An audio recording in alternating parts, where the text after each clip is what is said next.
وأشهد أن محمدا عبده ورسوله يا أيها الذين آمنوا اتقوا الله حق تقاته ولا تموتن إلا وأنتم مسلمون يا أيها الناس اتقوا ربكم الذي خلقكم من نفس واحدة وخلق منها زوجها وبث منهما رجالا كثيرا ونساء اتقوا الله الذي تساءلون به والأرحام إن الله كان عليكم رقيبا يا أيها الذين آمنوا اتقوا الله وقولوا قولا سديدا يصلح لكم أعمالكم ويغفر لكم ذنوبكم ومن يطع الله ورسوله فقد فاز فوزا عظيما أما بعد فإن خير الحديث كتاب الله وخير الهدي هدي محمد صلى الله عليه وسلم وشر الأمور محدثاتها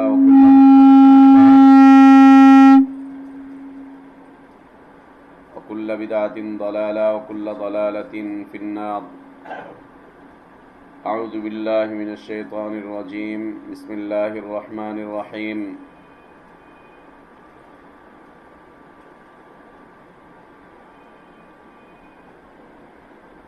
يا أيها الناس اعبدوا ربكم الذي خلقكم والذين من قبلكم لعلكم تتقون الذي جعل لكم الأرض فراشا والسماء بناء وأنزل من السماء ماء فأخرج به من الثمرات رزقا لكم فلا تجعلوا لله أندادا وأنتم تعلمون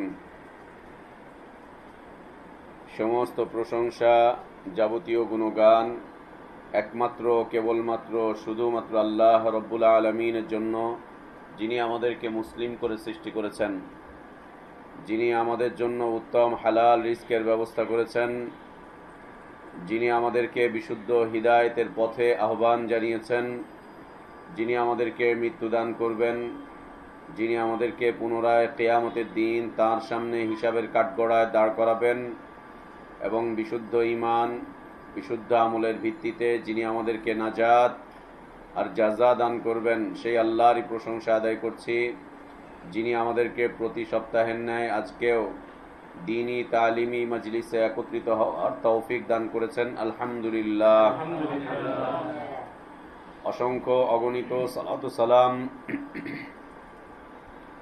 আমাদের প্রিয় নবী, প্রিয় রসুল, প্রিয় ইমাম, প্রিয় আদর্শ ব্যক্তিত্ব, একমাত্র আদর্শ কেন্দ্রীয় ব্যক্তিত্ব মুহাম্মদুর রাসূলুল্লাহ সাল্লাল্লাহু আলাইহি ওয়াসাল্লামের প্রতি আল্লাহ সুবহানাহু ওয়া তাআলা যাকে কল্যাণের আধার করে বিশ্ব মানবতার জন্য মুক্তির দূত করে পাঠিয়েছিলেন, যার আদর্শের বাস্তবায়ন করা প্রত্যেক জাতি, ধর্ম, বর্ণ নির্বিশেষে সকল শ্রেণী পেশার মানুষের জন্য ফরজ করে দেয়া হয়েছে, যদিও তারা বিভিন্ন দল, মত, পথ, তরিকা, ইজম, মাযহাব, বিভিন্ন দিক বিদিক ছোটাছুটি করে নিজেরাই নিজেদেরকে ক্ষতিগ্রস্ত করে তুলছে।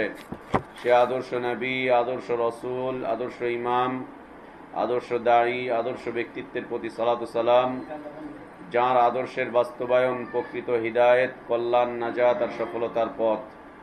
আল্লাহুম্মা সাল্লি আলা মুহাম্মদ ওয়া আলা আলি মুহাম্মদ কামা সাল্লাইতা আলা ইব্রাহিম ওয়া আলা আলি ইব্রাহিম ইন্নাকা হামিদুম মাজিদ। আল্লাহুম্মা বারিক আলা মুহাম্মদ وعلى آل محمد كما باركت على إبراهيم وعلى آل إبراهيم إنك حميد مجيد। সম্মানিত উপস্থিত দিনদার ইমানদার মুসলিম ভাই এবং বোনেরা, আমরা ইবাদত কি এবং ইবাদতের প্রকার বা বিষয়বস্তু নিয়ে আলোচনা করেছিলাম গত সপ্তাহে। ইবাদত কি বা ইবাদত কাকে বলে, এ বিষয়ে আমরা বেশ কয়েকটি বক্তব্য উপস্থাপন করেছিলাম যে এটাকে ইবাদত বলে, যার সারমর্ম হচ্ছে আল্লাহ এবং তার রসুল সাল্লাল্লাহু আলাইহি ওয়াসাল্লামের যাবতীয় আদেশ পালন করা এবং তাদের যাবতীয় নিষেধাজ্ঞা থেকে বিরত থাকাকে ইবাদত বলে। আল্লাহ এবং তার রসুলের যাবতীয় আদেশ পালন করা এবং তাদের যাবতীয় নিষেধাবলী থেকে, নিষেধাজ্ঞা থেকে বিরত থাকাকে ইবাদত বলে। আর দ্বিতীয়ত আল্লাহ যা ভালোবাসেন, যার মাধ্যমে আল্লাহর ভালোবাসা পাওয়া যায়, যা দিয়ে আল্লাহকে ভালোবাসা যায়, যা দিয়ে আল্লাহকে সন্তুষ্ট করা যায়, যে বিষয়ের উপর আল্লাহ সন্তুষ্ট, যা দিয়ে প্রকৃতপক্ষে আত্মতৃপ্তি লাভ করা যায়, তাকে ইবাদত বলে। এ ছিল মোটামুটিভাবে ইবাদতের পরিচয়। আমরা বলেছিলাম যে ইবাদত 5 প্রকার। তার মধ্যে হতে প্রথম প্রকার ইবাদতের বিষয়বস্তু আমরা আলোচনায় নিয়ে এসেছিলাম। 1 নম্বর বিষয়বস্তু ছিল অন্তরের ইবাদত। অন্তরের ইবাদত, অন্তরের ইবাদতের ক্ষেত্রে আমরা প্রায় 10 প্রকারের আলোচনা নিয়ে এসেছিলাম। আরও কিছু অন্তরের ইবাদত রয়েছে যা আমরা এর উপরেই ভিত্তি করে বাকিগুলোকে নির্ধারণ করে নিতে পারি মোটামুটিভাবে। অন্তরের ইবাদত, আমরা অন্তর সম্পর্কে অনেকগুলো কথা বলেছিলাম, অন্তরের ইবাদতগুলো সম্পর্কে কথা বলেছিলাম। অত্যন্ত গুরুত্বপূর্ণ একটি বিষয়, অত্যন্ত গুরুত্বপূর্ণ একটি বিষয়। একজন মানুষ যখন মাজুর হয়ে যায়, তার পুরো বডি যখন প্যারালাইজ হয়ে যায়, মুখেও যখন কিছু বলতে পারে না, তখন তার ইবাদতটা চলে কি মাধ্যমে? অন্তরের মাধ্যমে, শুধু অন্তরের মাধ্যমে। ও যেদিকে তাকিয়ে থাকবে সেটাই ওর কিবলা, আর যেভাবে করে ও ইশারা করবে বা অন্তর, ও যেভাবে অন্তর দিয়ে রুকু করবে, অন্তর দিয়ে সিজদা করবে, অন্তর দিয়েই ও, মুখও নড়ছে না, ও অন্তর দিয়েই আল্লাহর কালিমাতগুলোকে পাঠ করবে, সূরা কিরাতগুলোকে পাঠ করবে, অন্তর দিয়েই ও তাসবিহ তাহলিলগুলোকে আদায় করবে।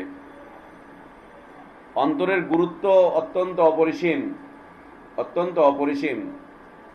এজন্য অন্তরটুকু পরিশুদ্ধ রাখা সর্বসময়ের জন্য, সর্বসময়ের জন্য অন্তরটাকে একেবারে পরিশুদ্ধ করে রাখা, বিশুদ্ধ করে রাখা। বিশুদ্ধ পরিশুদ্ধ অন্তর সম্পর্কে আল্লাহ তাবারক ওয়া তাআলার ছোট্ট একটা বক্তব্য। বিশুদ্ধ অন্তর, পরিশুদ্ধ অন্তর, এই সম্পর্কে আল্লাহ তাবারক ওয়া তাআলার ছোট্ট একটা বক্তব্য, অত্যন্ত হৃদয়গ্রাহী বক্তব্য।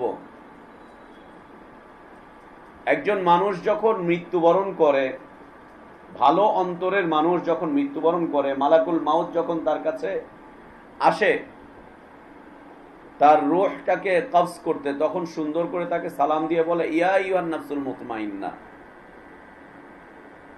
এই ভালো আত্মার মানুষ, এই পরিশুদ্ধ আত্মার মানুষ, পরিশুদ্ধ মানুষ, পরিশুদ্ধ অন্তরের মানুষ, ইরজিই ইলা রাব্বিকি রাদিয়াতাম মারদিয়া, এই তুমি তোমার রাদিয়া মারদিয়ার দিকে ফিরে যাও। যার উপরে তুমি সন্তুষ্ট, যে তোমার উপরে সন্তুষ্ট, যেখানে তোমার সন্তুষ্টির সবকিছু পাবে, যেখানে তোমার মনের সকল চাহিদা মিটবে, যার জন্যই তোমার জীবন, তুমি তার দিকে ফিরে যাও। ইরজিই ইলা রাব্বিকি রাদিয়াতাম মারদিয়া, ফিরে যাও তার দিকে, রাদিয়া মারদিয়ার দিকে। যার প্রতি তুমি সন্তুষ্ট, যে তোমার প্রতি সন্তুষ্ট, যার সন্তুষ্টির জন্যই তোমার জীবন, যার সন্তুষ্টির জন্যই তুমি তোমার জীবনটাকে ব্যয় করেছো, সেই দিকে তুমি ফিরে যাও। একটা কথা। দ্বিতীয় কথা, ফাদখুলি ফি ইবাদি ওয়াদখুলি জান্নাতি। এখানকার বক্সটা অফ করে দিলে হয়, এখানে যেটা খালি ওখানে চলো,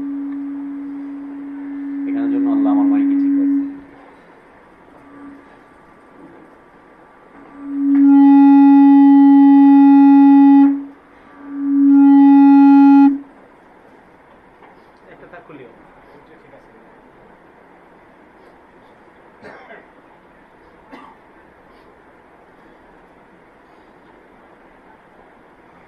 ফাদখুলি ফি ইবাদি ওয়াদখুলি জান্নাতি। আল্লাহ তাবারক ওয়া তাআলা বলছেন, আমার ইবাদতের মধ্যে প্রবেশ করো আর জান্নাতে প্রবেশ করো, ইবাদতে প্রবেশ করো আর জান্নাতে প্রবেশ করো, ইবাদতে প্রবেশ করো আর জান্নাতে প্রবেশ করো। তো অন্তরের বিষয়বস্তু অত্যন্ত অপরিসীম। অন্তরটুকু পরিশুদ্ধ রাখা সব সময়ের জন্য, সব সময়ের জন্য অন্তরটুকু পরিশুদ্ধ রাখা। চারটি বিষয়ের জন্য অন্তরকে সবসময় পরিশুদ্ধ রাখতে হবে। চারটি বিষয়ের জন্য অন্তরকে সবসময় পরিশুদ্ধ রাখতে হবে। এক নাম্বার, আল্লাহর জন্য। আল্লাহর জন্য কোনো কুটিলতা রাখা যাবে না, ফ্রেশ, একেবারে পুরাপুরি ফ্রেশ আল্লাহর জন্য, পুরাপুরি ফ্রেশ অন্তর। এর মধ্যে কোনো খাদ রাখা যাবে না, কোনো ভাগ বসানো যাবে না, কাউকে এর মধ্যে প্রবেশ করানো যাবে না। ফ্রেশ ভাবে, পুরোপুরি ভাবে শুধু আল্লাহর জন্য অন্তরটাকে একবারে পরিশুদ্ধ রাখা। দুই নাম্বার,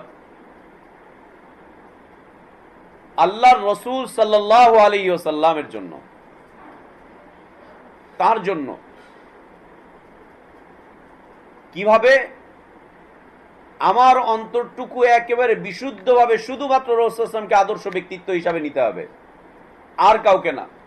একমাত্র আদর্শ ব্যক্তিত্ব মুহাম্মদ সাল্লাল্লাহু আলাইহি ওয়াসাল্লাম।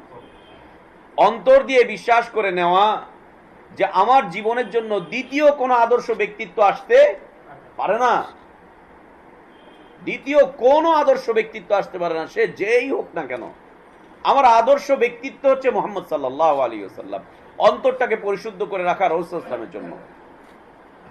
অন্তর যদি পরিষ্কার থাকে আল্লাহ রাসূল সাল্লাল্লাহু আলাইহি ওয়াসাল্লামের জন্য, তখন সুন্নাত নিয়ে কোনো কিল কাল চলে না, কোনো কথাবার্তা চলে না। যেটাই হাদিসে পায়, বিশুদ্ধ হাদিসে যেটাই পায়, তখন সেটাই মানতে মনে চায়, তখন সেটার প্রতি তার ভালোবাসা, আগ্রহ জন্মে, বাড়ে। যে কেন? আমার রাসূল তো করেছেন, আমার নবী তো করেছেন সাল্লাল্লাহু আলাইহি ওয়াসাল্লাম, তিনিই তো বলেছেন, তিনিই তো দেখিয়ে দিয়ে গিয়েছেন, এ তো তারই আদেশ। এর সাথে আমি আর কাকে নিতে পারি? অন্তরটুকু একেবারে পরিশুদ্ধ করে রাখা মুহাম্মদ সাল্লাল্লাহু আলাইহি ওয়াসাল্লামের জন্য, তার আদর্শের ক্ষেত্রে। তৃতীয়ত, আল্লাহর দ্বীনের জন্য।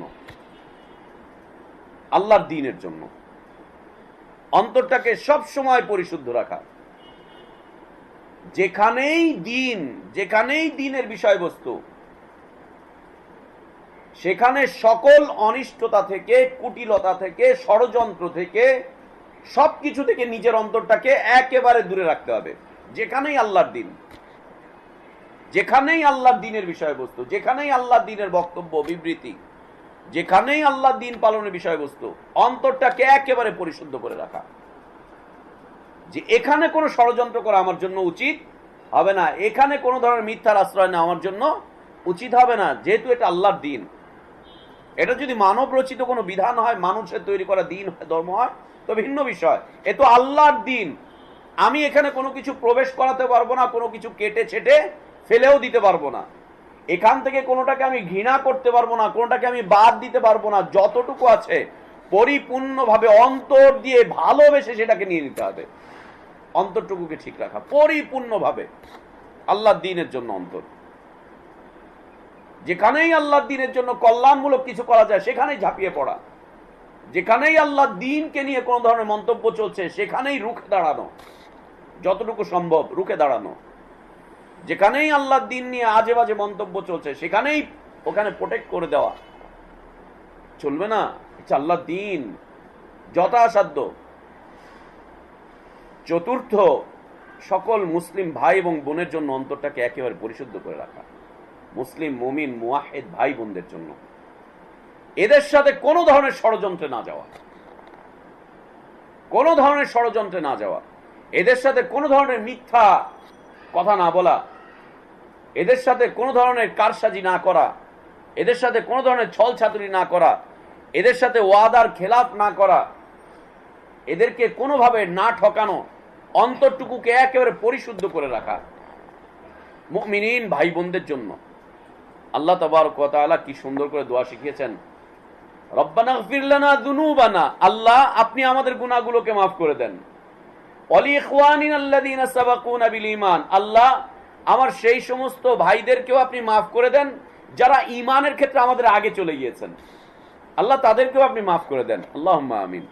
কারা চলে গিয়েছেন? মনে করেন আমাদের বাপ দাদা এরা ঈমানের ক্ষেত্রে চলে গিয়েছেন, উলামারা চলে গিয়েছেন আমাদের এর আগে। গত শতাব্দীতে কয়েকজন উলামা চলে গেলেন, ইবনে বাজ রাহিমাহুল্লাহ, ইবনে উসাইমিন রাহিমাহুল্লাহ, নাসিরউদ্দিন আলবানী রাহিমাহুল্লাহ, ইয়ামানের শেখ মুকবেল রাহিমাহুল্লাহ, জগৎ সেরা উলামারা চলে গেলেন, আল্লাহ আপনি তাদেরকে মাফ করে দেন।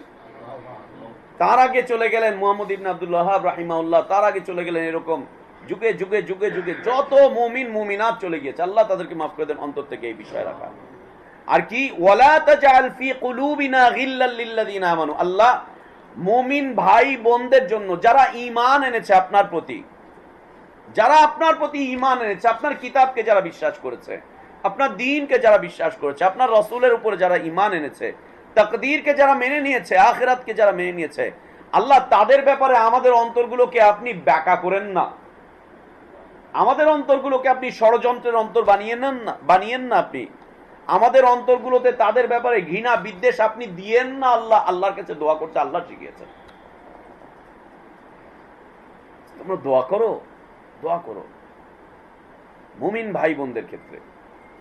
কোন ধরনের অন্তর দিয়ে মুখে মুখে খুব হাত বুলাচ্ছেন, মাথায় হাত বুলাচ্ছেন, মুনাফিকরা কি কাজগুলো করছিল, তাই না? সুবহানাল্লাহ, রাসূল সাল্লাল্লাহু আলাইহি ওয়াসাল্লামের কাছে আসে যায়, এটা করে ওইটা করে সেটা করে, রাতের আধারে গিয়ে মুহাম্মদ সাল্লাল্লাহু আলাইহি ওয়াসাল্লামকে হত্যা করার ষড়যন্ত্র করে, সাহাবাদেরকে মদিনা থেকে বের করে দেওয়ার ষড়যন্ত্র করছে। অন্তরটুকু তো এই ছিল মোটামুটি ভাবে অন্তরের ইবাদত। আজকে আমাদের দেখি কতটুকু যাওয়া যায়। আমরা বলেইছিলাম যে মানুষের গোটা জীবনটাই যেহেতু ইবাদতের মধ্যে, এই জন্য ইবাদতের আলোচনাটুকু একটু লম্বা হবে, একটু ব্যাপক হবে ইবাদতের বিষয়বস্তু।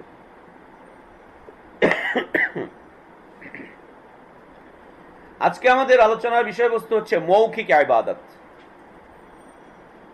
মুখের ইবাদত, মুখ দিয়ে কিছু ইবাদত করা। যেমন এই যে আমরা এখন কথাবার্তা বলছি, এটা হচ্ছে মুখের ইবাদত, তার সাথে কিন্তু অন্তর জড়িত আছে, এর সাথে কিন্তু অন্তর জড়িত আছে, কিন্তু আমরা যে বলছি তার মাধ্যমে এটা হচ্ছে মুখের ইবাদত, মৌখিক ইবাদত, যা শব্দ দিয়ে করতে হয়, যা শব্দ দিয়ে করতে হয়। যেমন একজন মানুষ ভিন্ন ধর্মের অনুসারী, চাই সে হিন্দু, বৌদ্ধ, খ্রিস্টান, ইহুদি, যেটাই হোক না কেন, ভিন্ন ধর্মের অনুসারী, তার কাছে যখন আল্লাহ তাওহীদের কালিমাত গুলো পৌঁছে যায়, আল্লাহ তাওহীদের দাওয়াত যখন তার কাছে পৌঁছে যায়, ঈমানের যখন তার কাছে দাওয়াত পৌঁছে যায়, তার অন্তরের অবস্থা শুধুমাত্র আল্লাহই জানেন। কোন মানুষের দ্বারা তার অন্তরের অবস্থা জানা সম্ভব নয়। বসে পড়ে, কোন মানুষের দ্বারা তার অন্তরের অবস্থা জানা সম্ভব নয়। কোন মানুষ তার অন্তর জানতেই পারবে না, এটা অসম্ভব বিষয়। সে যখন ইসলামে প্রথম প্রবেশ করতেছে, ইসলামের জন্য যখন সে প্রথম প্রবেশ করছে ইসলামে, তখন তাকে যে কাজটি করতে হয় সেটি হচ্ছে তার মুখ দ্বারা তাকে কালিমা শাহাদা পাঠ করতে হয়, আশহাদু আল্লা ইলাহা ইল্লাল্লাহ ওয়া আশহাদু আন্না মুহাম্মাদার রাসূলুল্লাহ সাল্লাল্লাহু আলাইহি ওয়াসাল্লাম। তার মৌখিক, তার অন্তর কি আছে সেটা আল্লাহই ভালো জানেন। আল্লাহর সাথে সম্পর্ক, আল্লাহর সাথে সম্পর্ক সেটি, কিন্তু তাকে মুখ দিয়ে বলতে হচ্ছে যে আমি সাক্ষ্য প্রদান করছি আল্লাহ ছাড়া সত্য কোনো মাবুদ নেই, ইবাদত পাওয়ার যোগ্য সত্তা আর কেউ নেই আল্লাহ ছাড়া, ইবাদত পাওয়ার যোগ্য সত্তা আল্লাহ ছাড়া আর কেউ নেই, এ কথার আমি সাক্ষ্য প্রদান করছি। এর একটা ব্যাপকতা রয়েছে, এর একটা প্রজ্ঞাপূর্ণ বিষয়বস্তু রয়েছে। মুখ দিয়ে কেন আমাকে বলতে হবে? হ্যাঁ, মুখ দিয়ে বলতে হবে। আপনি মুখ দিয়ে যতক্ষণ পর্যন্ত না বলছেন, স্বীকৃতি যতক্ষণ পর্যন্ত আপনি না দিচ্ছেন, ততক্ষণ পর্যন্ত আমি আপনাকে মুসলিম হিসাবে জানতে পারছি না, আমি আপনাকে মুসলিম হিসাবে জানতে পারছি না। কেউ আপনাকে জানতে পারছে না মুসলিম হিসাবে, মুসলিম হিসাবে আপনাকে কেউ পরিগণিত করতে পারছে না। এই জন্য আল্লাহ রাসূল সাল্লাল্লাহু আলাইহি ওয়াসাল্লাম বিভিন্ন সময় মানুষকে জিজ্ঞেস করতেন, এই তুমি কি সাক্ষ্য দাও যে আমি আল্লাহর রাসূল সাল্লাল্লাহু আলাইহি ওয়াসাল্লাম, তুমি কি সাক্ষ্য দাও যে আমি আল্লাহর রাসূল? তুমি কি কথা বলো যে আমি আল্লাহর রাসূল সাল্লাল্লাহু আলাইহি ওয়াসাল্লাম? আল্লাহর রাসূল সাল্লাল্লাহু আলাইহি ওয়াসাল্লাম বিভিন্ন সময় জিজ্ঞেস করতেন, এমনকি বিভিন্ন জিহাদের ময়দানেও তিনি জিজ্ঞেস করতেন। অপরিচিত অনেক লোক অনেক সময় চলে আসতো, চিনতে পারছেন না, বদর ওহুদ পর্যন্ত সাহাবারা সাহাবাদেরকে চিনতেন, রাসূল সাল্লাল্লাহু আলাইহি ওয়াসাল্লাম অন্যান্য সাহাবীদেরকে চিনতেন। এরপরে যখন ব্যাপকতা আসলো, খায়বার, তাবুক, যখন সৈন্য সংখ্যার পরিধি বাড়লো, তখন রাসূল সাল্লাল্লাহু আলাইহি ওয়াসাল্লাম অনেকে চিনতেও পারতেন না, অনেক মানুষ চিনতে পারতেন না, মদিনা বাইরে থেকেও এসে অংশগ্রহণ করতেন। একজন বীর মুজাহিদকে আল্লাহ রাসূল সাল্লাল্লাহু আলাইহি ওয়াসাল্লাম খুব কঠিনভাবে লড়াই করতে দেখছেন, আক্রান্ত হয়ে পড়লেন, আল্লাহ রাসূল সাল্লাল্লাহু আলাইহি ওয়াসাল্লাম তাকে চিনতেই পারছেন না। যখন আক্রান্ত হলেন, আহত হলেন, প্রায় মৃত্যু শয্যায় কাছাকাছি, তার এই অবস্থান দেখে আল্লাহ রাসূল সাল্লাল্লাহু আলাইহি ওয়াসাল্লাম তাকে জিজ্ঞেস করলেন, আমি তো তোমাকে চিনতে পারছি না, তুমি কে? তুমি কি সাক্ষ্য প্রদান করছো যে আমি আল্লাহর রাসূল? বলছে, হ্যাঁ, আমি সাক্ষ্য প্রদান করি যে আপনি আল্লাহর রাসূল সাল্লাল্লাহু আলাইহি ওয়াসাল্লাম। আমি সাক্ষ্য প্রদান করি। আমি ঈমান নিয়ে চলে এসেছিলাম, আর জিহাদের এই আওয়াজ আমার কাছে যখন পৌঁছে গিয়েছিলাম তখন চলে এসেছিলাম। সাক্ষ্য প্রদান করা এ হচ্ছে মৌখিক বিষয়, মৌখিক বিষয়, মৌখিক ইবাদতের অন্তর্ভুক্ত। একজন মানুষ, অন্য ধর্ম অবলম্বী একজন মানুষ অন্য ধর্ম পালন করছে, সে যদি ইসলামে প্রবেশ করতে চায়, তার অন্তরের বিষয়টা আল্লাহ জানেন, কিন্তু তাকে কি করতে হবে? মৌখিকভাবে সাক্ষ্য প্রদান করতে হবে, তাওহীদি বাণী তাকে উচ্চারণ করতে হবে, তাওহীদের বক্তব্য তাকে দিতে হবে, তাওহীদের সাক্ষ্য তাকে প্রদান করতে হবে, মৌখিকভাবে সাক্ষ্য প্রদান করতে হবে তাকে। এছাড়া তার ইসলামে প্রবেশ করার বিষয়বস্তু মুসলিমদের কাছে গ্রহণযোগ্য হবেই না, গ্রহণযোগ্য হবেই না তার সাক্ষ্য প্রদান করা। এজন্য এখন পর্যন্ত বিভিন্ন আরব দেশগুলোতে, যেখানে মোটামুটি ভাবে ইসলামী শরিয়ার হুকুম আহকামগুলো পরিচালিত, কোর্টে যখন একজন মানুষ সাক্ষ্য প্রদান করতে চায়, সাক্ষী দিতে চায়, তখন তার থেকে শাহাদা নেওয়া হয়, এই তুমি ঈমানের সাক্ষ্য দাও, তাওহীদের সাক্ষ্য দাও। বিচারকের সামনে তাকে বলতে হয় আশহাদু আল্লা ইলাহা ইল্লাল্লাহ ওয়া আশহাদু আন্না মুহাম্মাদার রাসূলুল্লাহ। তারপরে তার থেকে সাক্ষী গ্রহণ করা হয় মুসলিম হিসাবে,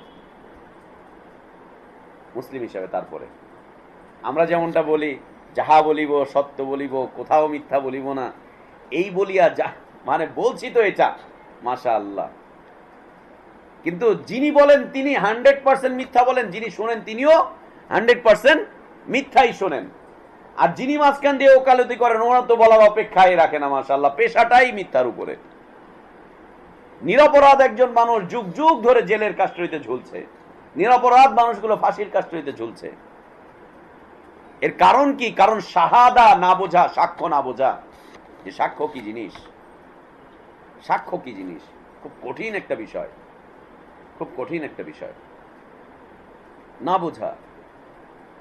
যে শুনছেন সেও মিথ্যা শুনে, যে বলে সে মিথ্যা বলে, মাঝখান দিয়ে যিনি আছেন ওসিলা, তিনিও মিথ্যা কথা বলছেন, বুকগুলাও মিথ্যার উপরে, সবকিছুই মিথ্যার উপরে, মামলা চলেও মিথ্যার উপরে, রায়ও হয় মিথ্যার উপরে, নিরপরাধ মানুষগুলোর উপরে অন্যায় অত্যাচার হয়, আর অপরাধী মানুষগুলো আরামসে পার পেয়ে চলে যাচ্ছে। সাক্ষ্যের বিষয়বস্তু। তো মৌখিক ইবাদতের মধ্য হতে সর্বপ্রথম সবচাইতে বড় মৌখিক ইবাদত হচ্ছে কালিমাতুত তাওহীদের বাণী উচ্চারণ করা, শাহাদা প্রদান করা, সাক্ষ্য প্রদান করা মৌখিকভাবে। এক নাম্বার। এর গুরুত্ব অনেক বেশি, এর গুরুত্ব অনেক বেশি, অনেক বেশি। আল্লাহ রাসূল সাল্লাল্লাহু আলাইহি ওয়াসাল্লামের কাছে সাহাবীরা যারা অমুসলিম ছিলেন, ইসলাম কবুল করতেন, তাদের থেকে আল্লাহ রাসূল সাল্লাল্লাহু আলাইহি ওয়াসাল্লাম শাহাদা নিতেন, শাহাদা নিতেন। আর একজনের সাথে আরেকজনের যোগসাজশ, একজনের সাথে আরেকজনের সম্পর্ক হতো এই শাহাদার ভিত্তিতে, শাহাদাতের ভিত্তিতে। দুই নম্বর ইবাদত, আল্লাহ রাসূল সাল্লাল্লাহু আলাইহি ওয়াসাল্লাম বলেন, আফযালুল ইবাদাতি তিলাওয়াতুল কুরআন, সর্বোত্তম একটি ইবাদত হচ্ছে কোরআনের তিলাওয়াত করা, কোরআনের তিলাওয়াত করা। এজন্য আমরা খতম পড়াই। কেন সর্বোত্তম একটি ইবাদত? এজন্য আমরা বাচ্চাদেরকে ছোটবেলায় কোরআন খতম পড়াই। একদিকে যখন কোরআন খতম চলে, ছোটবেলায় মোটামুটি 7, 8, 9 বছরের ভিতরে কোরআন খতম হয়ে গেছে, কোরআন খতমটা হয়ে যাওয়ার পরে মা বাবা কি খুশি, যে কোরআন খতম হয়ে গেছে, এরপরে কোরআন খতমটা করে এখন নাচ খতম, গান খতম, নৃত্য খতম, সঙ্গীত খতম, সব খতম ওইদিকে চলছে। আর সেই সমস্ত মা বাবারা নিজেদেরকে খুব সৌভাগ্যবান মনে করে যার সন্তান একদিকে কোরআন পড়তে জানে, আর একদিকে সারেগামা পাদেনিসাও জানে, আর একদিকে নাচতেও জানে। না, আমার বাচ্চাকে আমি অলরাউন্ডার করছি, মাশাআল্লাহ, ও সব পারে, ও সব পারে।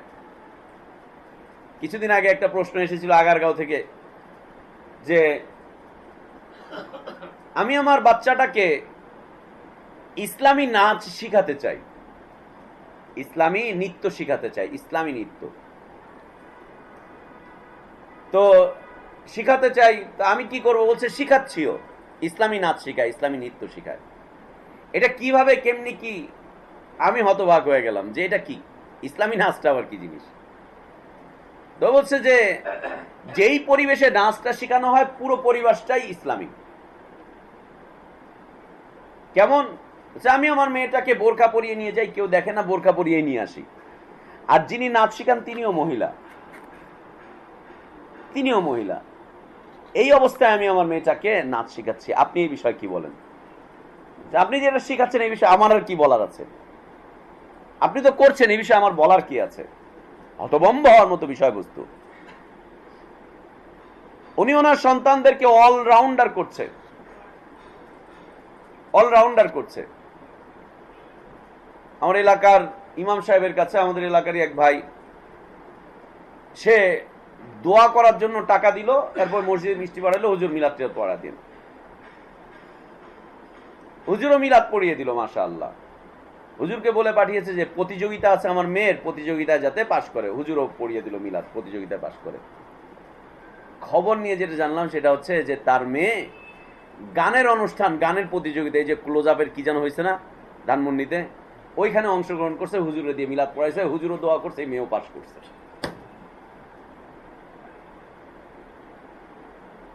ভালোই তো, খারাপ কি? খারাপ কি? আল্লাহু আকবার। মৌখিক একটি ইবাদত হচ্ছে কোরআন তেলাওয়াত করা, কোরআনের তেলাওয়াত করা অন্যতম বড় একটি ইবাদত, বড় একটি ইবাদত। মাশাআল্লাহ, আজকে কোরআনকে নিয়ে যা করা হয় তা তো হচ্ছেই। একদিকে তারাবির নামাজে গড় গড় গড় গড় গড় গড় করে কোরআন পড়ছে, না ইমাম বুঝে, না মুসল্লি বুঝে, না মুক্তাদি বুঝে, না কেউ বুঝে কি যে করছে, কি যে করছে। গত 2 বছর আগে প্রথম আলোতে একটা প্রতিবেদন আসলো, রমাদানের কয়েকদিন আগে, 3-4 দিন আগে, তারাবি সম্পৃক্ত একটা প্রতিবেদন, গত 2 বছর আগে প্রথম আলোতে, হাফেজদের অবস্থান রমাদান কেন্দ্রিক। তো পুরান টাউনের চিত্র তুলে ধরেছে, এই যে পুরান টাউন বংশালী এলাকার চিত্র তুলে ধরেছে, যে এলাকায় একটা সময় হাফেজদের নিয়ে প্রতিযোগিতা হতো, রমাদানের আগে হাফেজ কেনা বেচা হতো, যে হাফেজ যত স্পিডে পড়তে পারে সেই হাফিজের মূল্য তত বেশি হতো। এখনো চট্টগ্রামে হাফেজদের বাজার আছে, বাজারে কেনা বেচা হয় হাফেজদেরকে, তো আগে এখানে হতো। এইখানে রমাদান মাসে এই হাফেজদেরকে লকব দেওয়া হতো, উপাধি দেওয়া হতো, হাফেজ তুফান। মানে তুফানের গতিতে উনি কোরআন পড়ে, প্রথম আলোর রিপোর্ট, তুফানের গতিতে উনি কোরআন পড়ে, এত স্পিড, তুফানের স্পিডে। হাফেজ বিমান, তারপরে হচ্ছে হাফেজ তুফান, হাফেজ বিমান, একটা কি আসলো, এই ধরনের আরো কিছু। হাফেজ ট্রেন, ট্রেনের গতিতে হাফেজ, যত স্পিডের হাফেজ তত বেশি মূল্য তার, তত বেশি তার মূল্য। লা ইলাহা ইল্লাল্লাহ। জায়েজ নেই, হারাম এইভাবে কোরআন তেলাওয়াত করা, নামাজের মধ্যে নামাজের বাইরে এত স্পিডে কোরআন তেলাওয়াত করা একদম জায়েজ নেই, হারাম, নিষিদ্ধ। আল্লাহ তাবারক ওয়া তাআলা বলছেন ওয়ারাতিলিল কোরআন তারতিলা, কোরআনকে ধীরে ধীরে সুন্দর করে মানুষের কাছে উপস্থাপন করো, তেলাওয়াত করো, ধীরে ধীরে তেলাওয়াত করো। আল্লাহ রাসূল সাল্লাল্লাহু আলাইহি ওয়াসাল্লাম এত ধীরে ধীরে তেলাওয়াত করতেন, মক্কার মুশরিকরা কোরআন শুনে তারা নিজেরা হতভম্ব হয়ে যেত যে এ কি পড়ছে। তারা নিজেরা প্রশ্নের সম্মুখীন হয়ে যেতেন যে এ কি পড়ছে মুহাম্মদ সাল্লাল্লাহু আলাইহি ওয়াসাল্লাম। এভাবে জায়েজ নেই, হারাম, নিষিদ্ধ কোরআন এভাবে তেলাওয়াত করা।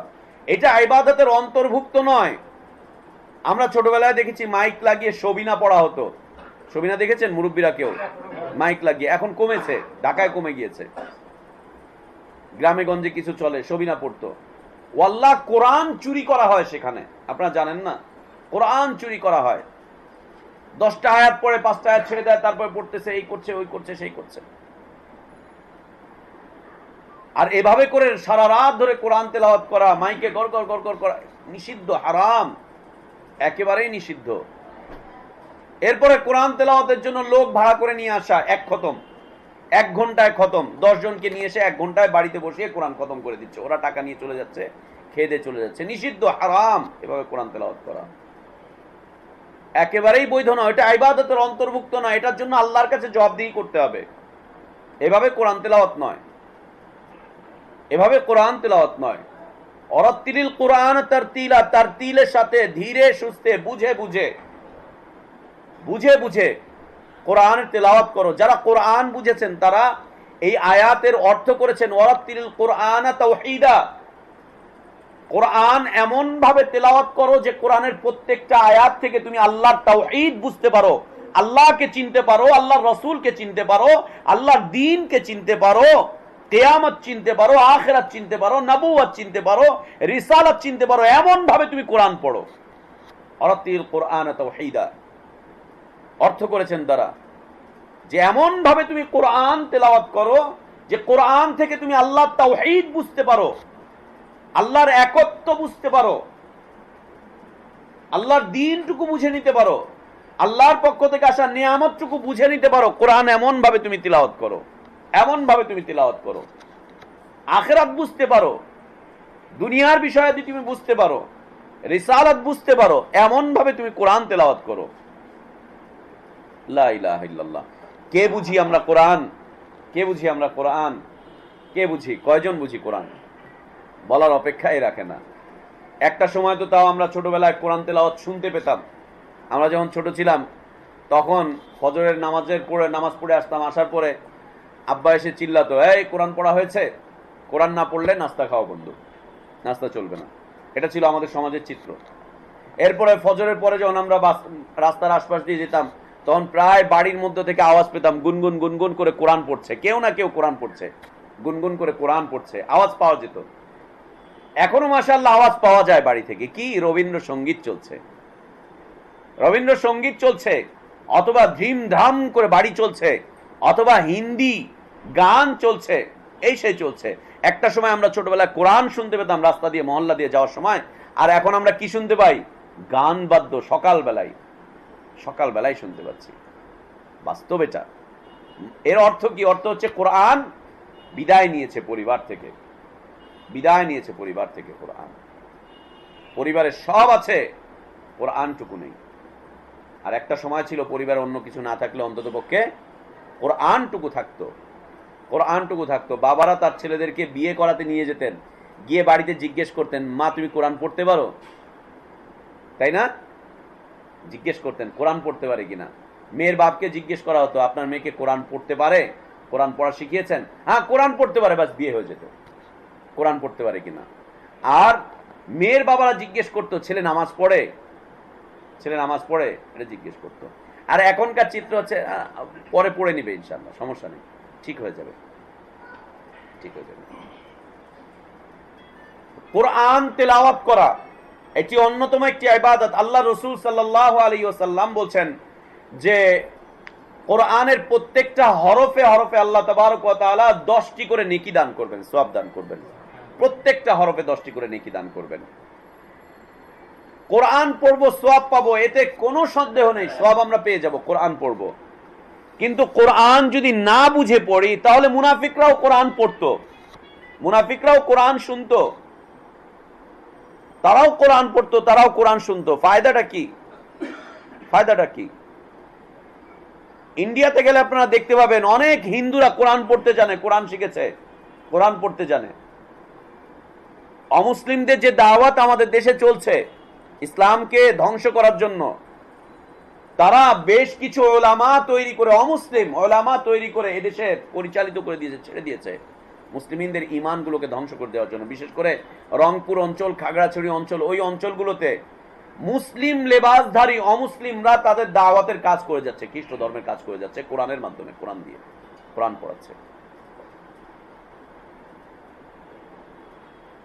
কোরআনুল কারীম তেলাওয়াত করলে প্রত্যেকটা হরফে হরফে আল্লাহ তাবারক ওয়া তাআলা 10টি করে নেকি দিবেন, এতে কোনো সন্দেহ নেই। যারা কোরআন হিফজ করবে আল্লাহ তাবারক ওয়া তাআলা তাদেরকে কিয়ামতের দিন মর্যাদা দান করবেন, উঁচু মর্যাদা দান করবেন। কিয়ামতের দিন কোরআনের হাফেজ যারা যারা কোরআন শিখেছিল একটা একটা করে আয়াত তেলাওয়াত করবে, আর জান্নাতের একটা একটা করে স্তর উঁচুতে উঠতে থাকবে তারা, একটা একটা করে উঁচু স্তর উঠতে থাকবে তারা।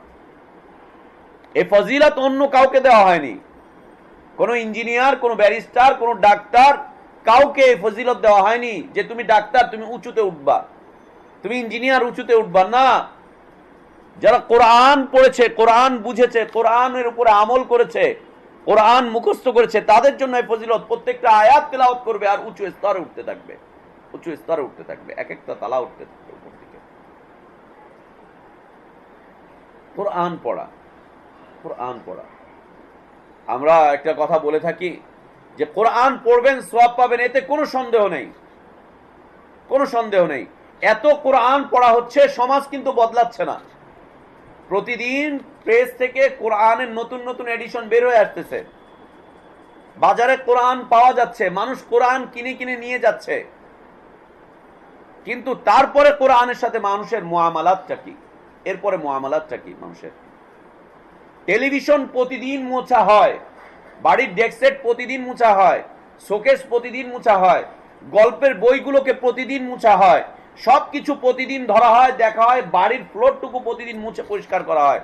কিন্তু কোরআনকে বন্ধ করে দিয়ে শেলফের একেবারে উঁচুতে রেখে দেওয়া হয়েছে, ঝুল পোকা মাকড় সব ভরে গিয়েছে। রমাদান আসলে কোরআনের সৌভাগ্য, মানুষের সৌভাগ্য না, কোরআনের সৌভাগ্য যে ওকে একটু পরিষ্কার করা হবে। রমাদান আসলে সারা বছর উপরে, ওকে আর নিচে না না, অনেক মর্যাদাবান কিতাব, খবরদার ধরা যাবে না, বেয়াদবি হয়ে যাবে, এই হবে ওই হবে সেই হবে, এটাকে অনেক উঁচু করে রেখে দিচ্ছে যাতে করে আর কেউ ধরতে না পারে। শয়তান উঠিয়েছে ওখানে, যাতে করে ওটা কেউ ধরতে না পারে, কেউ পড়তে না পারে। কোরআন তেলাওয়াত করা। আল্লাহ তাবারক ওয়া তাআলা বলেন ওয়া শিফাউল লিমা ফিস সুদুর ওয়া নুনাজ্জিলু মিনাল কোরআন। আল্লাহ কোরআন নাজিল করেছেন, মা হুয়া শিফাউন ওয়া রাহমাতুল লিল মুমিনিন। এই কোরআনে যা আছে পুরোটাই হচ্ছে শিফা, পুরোটাই হচ্ছে মেডিসিন, পুরোটাই হচ্ছে সুস্থতা। রাহমাতুল লিল মুমিনিন, মুমিনদের জন্য এটা একটা রহমত। কোরআন, কোরআনের সাথে নিজেকে সম্পৃক্ত করি, সম্পৃক্ত করি কোরআনের সাথে, আরো অগ্রসর করি কোরআনের সাথে নিজের সম্পর্ক, আরো বুঝতে চেষ্টা করি। মনে রাখবেন, কোরআন পড়বেন সওয়াব পাবেন, কোরআন বুঝবেন আত্মতৃপ্তি লাভ করবেন। কোরআন যতক্ষণ না বুঝবেন আত্মতৃপ্তি লাভ করতে পারবেন না। যতক্ষণ না বুঝবেন কোরআন আত্মতৃপ্তি লাভ করতে পারবেন না। কোরআন পড়তে পারবেন, কোনো আত্মতৃপ্তি আসবে না। আত্মতৃপ্তি তখনই আসবে যখন মানুষ কোরআনের অর্থ জানবে, অর্থ বুঝবে, অর্থ জানবে, অর্থ বুঝবে। আপনি যখন জানবেন আপনার আল্লাহ, আপনার স্রষ্টা আপনাকে কি বলেছেন, তখন আপনার কাছে খুব ভালো লাগবে। যেমন আমরা যদি ভিন্ন ভাষী কোনো মানুষের লেকচার শুনি আর না বুঝি, সেখানে তেমন একটা আত্মতৃপ্তি আসে না, বিলকুল কোনো আত্মতৃপ্তি আসে না। মনে করেন আজকে এই জায়গায় যদি কোনো একজন আরব ব্যক্তি এসে আরবিতে কোনো কথাবার্তা লেকচার দিয়ে চলে যায়, আপনারা তার ওখান থেকে কি বুঝবেন? মজাটাই বা কি পাবেন? বিদেশি দেখতে পাবেন, এইটাই হচ্ছে বিষয়বস্তু, যে একজন বিদেশি দেখতে পেলাম, বাংলাদেশিরা যে বিদেশি দেখতে পায় একজন, বাস এই। কিন্তু আত্মতৃপ্তির কি আছে? আত্মতৃপ্তি বা কি পাবো? যতক্ষণ না বুঝবো কোনো আত্মতৃপ্তি পাবো না। যদি কেউ আত্মতৃপ্তি পেতে চায়, আত্মার সংশোধন পেতে চায়, আত্মমর্যাদা লাভ করতে চায়, আত্মার তৃপ্তি, আত্মসংশোধন, আত্মমর্যাদা যদি কেউ লাভ করতে চায়, তাহলে তাকে কোরআন বুঝতে হবে। বিশ্বাস করেন, আপনার আত্মমর্যাদা কোরআনের বাইরে আসতেই পারে না। আপনি অনেক কিছুতে মর্যাদাবান হিসেবে নিজেকে দাঁড় করাতে পারেন, অর্থনীতিবিদ হিসেবে আপনি মর্যাদাবান, সমাজপতি হিসেবে আপনি মর্যাদাবান, অমুক অমুক এই অবস্থানে আপনি গিয়ে মর্যাদাবান, এটার মধ্যে আপনি মর্যাদা পাচ্ছেন। বিশ্বাস করেন, আত্মমর্যাদা তখনই প্রতিষ্ঠিত হবে যখন আপনি কোরআন বুঝতে পারবেন, এর আগ পর্যন্ত আত্মমর্যাদা প্রতিষ্ঠিত হবে না। বিলকুল আত্মমর্যাদা প্রতিষ্ঠিত হবে না এর আগ পর্যন্ত, কোনোভাবেই আত্মমর্যাদা প্রতিষ্ঠিত হবে না। যদি আত্মমর্যাদা প্রতিষ্ঠা করতে চান, আত্মমর্যাদা যদি লাভ করতে চান, কোরআন বোঝা শুরু করে দেন, এছাড়া আত্মমর্যাদা পাবেন না। আপনি মনে করছেন কেউ আপনাকে স্যালুট করছে, কেউ আপনাকে সম্মান করছে, কে আপনাকে ভাই বলছে, কে আপনাকে স্যার বলছে, কে আপনাকে চেয়ার ছেড়ে দিচ্ছে, আত্মমর্যাদা লাভ করবেন না। সাহাবাদের এই যে মর্যাদা আল্লাহ তাবারক ওয়া তাআলা পৃথিবীতে দান করেছিলেন, কোরআনের বদৌলতেই দান করেছিলেন, কোরআনের বদৌলতে দান করেছেন। তারা কোরআন বুঝতেন, কোরআন বুঝতেন, কোরআন পড়তেন, তারা কাঁদতেন, কোরআন পড়তেন, আল্লাহর ভীতি বাড়তো, কোরআন পড়তেন, সামাজিক অবস্থা চেঞ্জ হয়ে যেত, কোরআন শুনতেন। বাস ওমর ইবনুল খাত্তাব রাদিয়াল্লাহু আনহু, আল্লাহর রাসূল সাল্লাল্লাহু আলাইহি ওয়াসাল্লাম যখন মৃত্যুবরণ করলেন, উনি তখন ঘোষণা করলেন যে যে ব্যক্তি বলবে মুহাম্মদ সাল্লাল্লাহু আলাইহি ওয়াসাল্লাম মৃত্যুবরণ করেছে, আমি তাকে হত্যা করে দিব। মুহাম্মদ সাল্লাল্লাহু আলাইহি ওয়াসাল্লাম মরেন নাই, একথা তিনি বললেন, তরবারি উঁচু করলেন, যে বলবে মুহাম্মদ মৃত্যুবরণ করেছে আমি তাকে হত্যা করে দিব। কেউ তাকে থামাতে পারছে না। আবু বকর রাদিয়াল্লাহু আনহু আসলেন, এসে বলছেন ওমর বসো, ওমর বসবে না, ওমর বসো, ওমর বসবে না, বসছেই না, কোনো কথা নাই তার। মুহাম্মদ সাল্লাল্লাহু আলাইহি ওয়াসাল্লাম মরেননি, তিনি মেনে নিতে পারছেন না, এত বেশি ভালোবাসতেন তিনি আল্লাহ রাসূল সাল্লাল্লাহু আলাইহি ওয়াসাল্লামকে। আবু বকর রাদিয়াল্লাহু আনহু দাঁড়ালেন, আল্লাহর প্রশংসা ব্যক্ত করলেন, এরপরে তিনি বলছেন যে ব্যক্তি মুহাম্মদের ইবাদত করত সে যেন জেনে রাখে মুহাম্মদ মৃত্যুবরণ করেছে, আর যে ব্যক্তি আল্লাহর ইবাদত করত সে যেন জেনে রাখে আল্লাহ হাইয়ুল লা ইয়ামুত, আল্লাহ জীবিত আছেন, তিনি কখনো মৃত্যুবরণ করবেন না। এরপরে তিনি সূরা আল ইমরানের আয়াত তেলাওয়াত করছেন, মা মুহাম্মাদুন ইল্লা রাসূল, মুহাম্মদ তোমাদের মধ্যে শুধুমাত্র একজন রাসূল ছিলেন, কাদ খালাত মিন ক্বাবলিহির রাসূল, অতীতে অনেক নবী রাসূলরা মৃত্যুবরণ করেছেন। আফা ইম্মাতা, মুহাম্মদ যদি মৃত্যুবরণ করে, আও কুতিলা, অথবা যদি তাকে হত্যা করা হয়, ইনকালাবতুম আলা আকাবিকুম, তোমরা কি তোমাদের দ্বীনটাকে পরিবর্তন করে ফেলবে? ওমরকে কেউ বসাতে পারছে না। শুধু কোরআনের এই আয়াত যখন তার কানের মধ্যে পৌঁছালো, তরবারি ছেড়ে দিয়ে তিনি ধাপাস করে বসে পড়ছেন, বসে বলছেন যে কোরআনের এই আয়াত অনেকবার শুনেছি, আজকে আমার কাছে মনে হলো যেন আমি আজকে প্রথম শুনছি। কি প্রতিক্রিয়া তার ভিতরে! কেন? কোরআন বুঝতে পেরেছিলেন, কোরআন বুঝতে পেরেছিলেন। আল্লাহর রাসূল সাল্লাল্লাহু আলাইহি ওয়াসাল্লাম একদিন সাহাবীদেরকে দিয়ে ঘোষণা করতে পাঠালেন মদিনার গলিতে, যাও গিয়ে ঘোষণা করে দাও যে এই মুহূর্তে আল্লাহ রাসূল সাল্লাল্লাহু আলাইহি ওয়াসাল্লাম এই ফরমান জারি করেছেন, এই মুহূর্তে ওয়াহী এসেছে যে মদ হারাম, মদ হারাম। আল্লাহর পক্ষ থেকে আয়াত অবতীর্ণ হলো, ইয়া আইয়ুহাল্লাযীনা আমানু, হে ঈমানদাররা, ইন্নামাল খামরু ওয়াল মাইসির, নিশ্চয় মদ, নিশ্চয় জুয়া, লটারি, এগুলো সব হচ্ছে শয়তানের কাজ, এগুলো তোমরা ছেড়ে দাও। এই আয়াত অবতীর্ণ হলো, সাহাবী গিয়ে মদিনার অলিতে গলিতে বক্তব্য করছেন যে মদ হারাম করে দেওয়া হয়েছে। আনাস রাদিয়াল্লাহু আনহু বলছেন যে আমি তখন একটা বাসায় বসে মদ পরিবেশন করছিলাম, সহিহ বুখারীর হাদিস, মদ পরিবেশন করছিলাম, মদ দিচ্ছিলাম, এই মুহূর্তে আমাদের কানে আওয়াজ চলে আসলো, আমরা সাথে সাথে মদের পাত্র নিয়ে রাস্তায় ফেলা শুরু করে দিলাম। সাহাবারা বাড়ি থেকে মদের পাত্রগুলোকে রাস্তায় এনে ফেলা শুরু করে দিল, ভাঙছে, টুকরো হচ্ছে, এই হচ্ছে, সেই হচ্ছে। মদিনার রাস্তায় অলিতে গলিতে মদের বন্যা বয়ে গেল। কোরআন তাদেরকে পরিবর্তন করে দিয়েছিল, পরিবর্তন করে দিয়েছিল কোরআন তাদেরকে। কেন? কোরআন বুঝেছিলেন, বুঝেছিলেন কোরআন।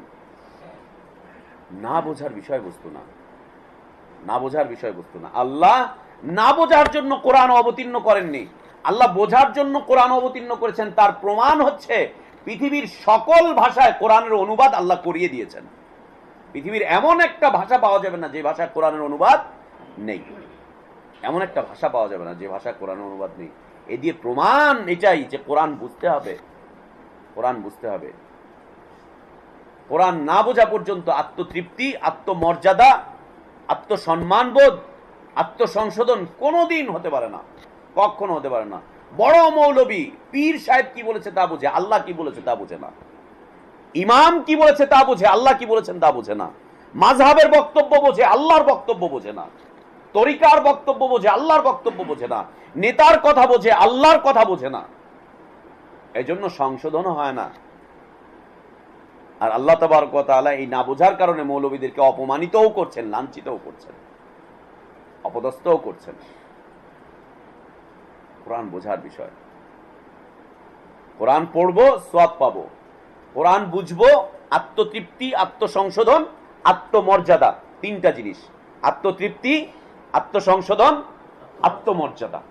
তিনটাই আল্লাহ তাবারক ওয়া তাআলা দান করবেন, তিনটাই দান করবেন যদি কোরআন বুঝতে পারি। আর তৃতীয়ত, যদি কোরআনের উপরে আমল করতে পারি তাহলে সফলতা লাভ করব জীবনে সকল ক্ষেত্রে। যদি আমল করতে পারি, যদি আমল করতে পারি, এই তিনটার সমন্বয় হবে কোরআনের সাথে আমাদের মুআমালাত। এই তিনটার সমন্বয়, কোরআনের সাথে আমাদের মুআমালাত, আমাদের প্রতিদিনকার আচার আচরণ কোরআনের সাথে, এই তিনটা বিষয় সমন্বয়। কোরআন পড়তে হবে, কোরআন বুঝতে হবে, আর কোরআনের উপরে আমল করতে হবে।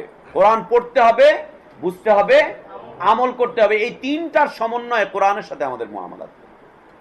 পড়তেও হবে কোরআন, বুঝতেও হবে কোরআন, আমলও করতে হবে কোরআনের উপরে।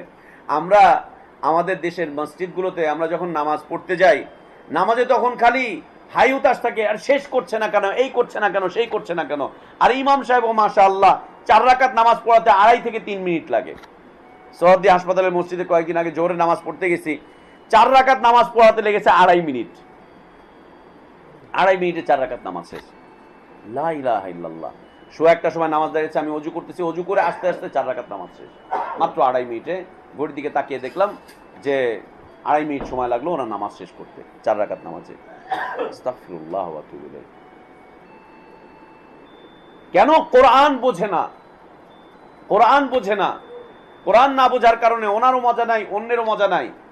আর আরব দেশগুলোতে বা আরব ইমামদের পিছনে নামাজ পড়তে যাবেন, তখন দেখবেন যে নামাজের মধ্যে তারা কাঁদছে, সালাতের মধ্যে তারা কাঁদছে। কেন? কোরআন বুঝছে। কেন? তারা কোরআন বুঝছে। বাইতুল্লাহ যাবেন, হারামে যাবেন, মসজিদে নববীতে নামাজ পড়বেন, সালাত পড়বেন, ইমামও কাঁদছে, মুসল্লিরাও কাঁদছে।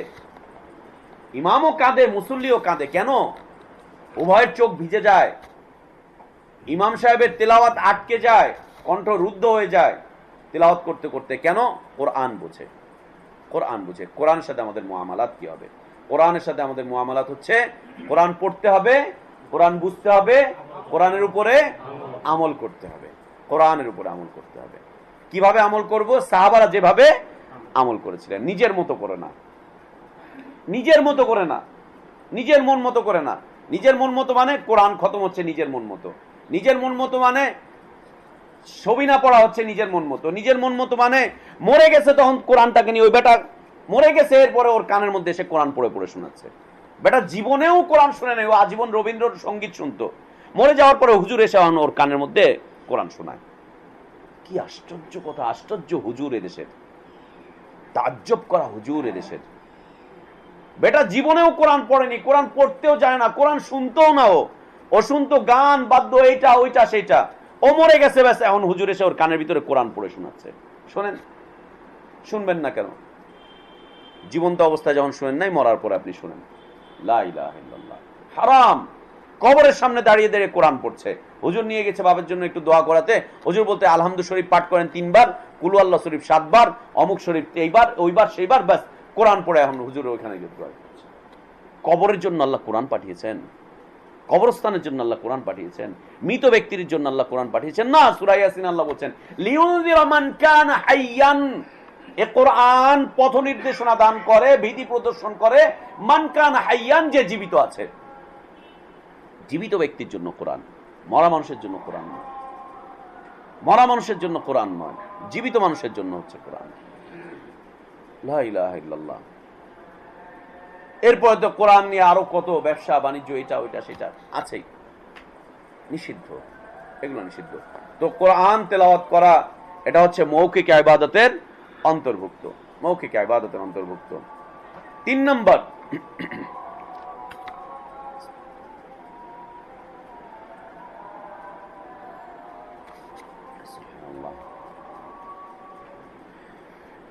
বিভিন্ন সময় বিভিন্ন পরিস্থিতিতে পড়ে বিভিন্ন বিষয়ের জন্য আল্লাহর কাছে দোয়া করা, মুখ দিয়ে।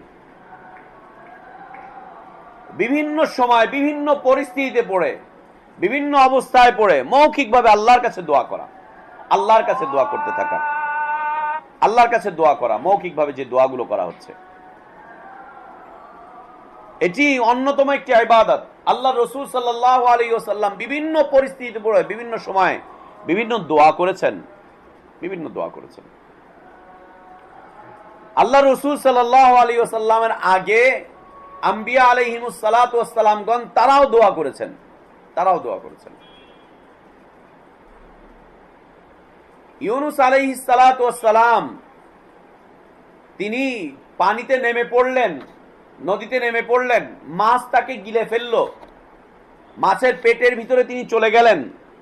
চলে যাওয়ার পরে যখন খুব কঠিন বিপদের মুহূর্ত, সেই সময় তিনি আল্লাহর কাছে দোয়া করছেন, বলছেন আল্লাহর কাছে তিনি সেই বিপদের মুহূর্তের কথা স্বীকৃতি দিয়ে তিনি আল্লাহর কাছে দোয়া করছেন, লা ইলাহা ইল্লা আনতা সুবহানাকা ইন্নী কুনতু মিনাজ জালিমিন। বলছেন তিনি, মুখ দিয়ে বলছেন তিনি, লা ইলাহা ইল্লা আনতা, আল্লাহ আপনি ছাড়া ইবাদত পাওয়ার যোগ্য সত্তা আর কেউ নেই, আপনি শুধুমাত্র ইবাদত পাওয়ার যোগ্য সত্তা, আর কেউ ইবাদত পেতে পারে না।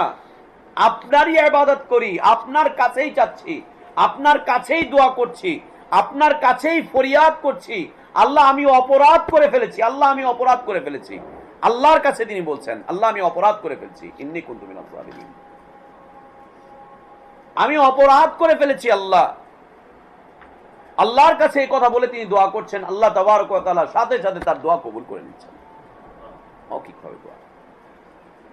আইয়ুব আলাইহিস সালাতু ওয়াস সালাম অসুস্থ হয়ে পড়লেন, চরম অসুস্থ। এই অসুস্থতার মধ্যে পড়ে তিনি আল্লাহর কাছে দোয়া করছেন, রব্বি আন্নী মাসসানিয়াদ দুররু ওয়া আনতা আরহামুর রাহিমিন, আমার রব আমি তো অসুস্থ হয়ে পড়েছি, ক্ষতি আমাকে গ্রাস করে নিয়েছে, আমার চতুর্দিকে ক্ষতি আর ক্ষতি, আমার পুরো বডি নষ্ট হয়ে যাচ্ছে। ওয়া আনতা আরহামুর রাহিমিন, আল্লাহ তুমি তো দয়ালুদের চাইতেও বড় দয়ালু, তুমি তো চরম দয়ালু, পরম দয়ালু, তুমি তো খুব করুণা পরায়ণ। আল্লাহ আমি অসুস্থ হয়ে পড়েছি। আল্লাহর কাছে দোয়া করছেন, আল্লাহ তাবারক ওয়া তাআলা তাকে সুস্থতা দান করলেন, সুস্থতা দান করলেন তিনি তাকে। জাকারিয়া আলাইহিস সালাতু ওয়াস সালাম কোন সন্তান নেই, বুড়ো হয়ে গিয়েছেন, কোন সন্তান নেই, বুড়ো হয়ে গিয়েছেন। আর তার স্ত্রী তিনি বন্ধা, সন্তান হবে না, বুড়ো হয়ে গিয়েছেন, একেবারে শেষ মুহূর্ত জীবনের। এই অবস্থায় এসে বলছে, রব্বি লা তাযারনি ফারদা, আল্লাহ আপনি আমাকে একা ছেড়ে দিয়েন না, ওয়া আনতা খায়রুল ওয়ারিসিন, আপনি তো উত্তম উত্তম আমার ভবিষ্যৎ বংশধর দানকারী, উত্তম ওয়ারিস দানকারী আপনি। আল্লাহ আপনি আমাকে একা ছেড়েন না, একা আপনি ছেড়েন না, আপনি আমাকে সন্তান দান করেন। বৃদ্ধ অবস্থায়, একদম বৃদ্ধ অবস্থায়। আল্লাহ তাবারক ওয়া তাআলা তার এই দোয়া শুনে তাকে বলছেন, হ্যাঁ, আল্লাহ তাবারক ওয়া তাআলা তার এই দোয়া শুনে তাকে বলছেন যে হ্যাঁ তোমার সন্তান হবে, তোমার সন্তান হবে, তোমাকে সন্তান দেওয়া হবে। তখন তিনি আল্লাহকে জিজ্ঞেস করছেন যে আল্লাহ কি করে হবে, কি করে হবে, আমি বুড়ো হয়ে গেছি, আর আমার স্ত্রী সে তো বন্ধা, আমি বৃদ্ধ আর আমার স্ত্রী বন্ধা, কি করে হবে আমার সন্তান? আমার তো এখন আর যৌবন নেই, আর আমার স্ত্রীরও সন্তান ধারণ করার কোনো ক্ষমতা নেই।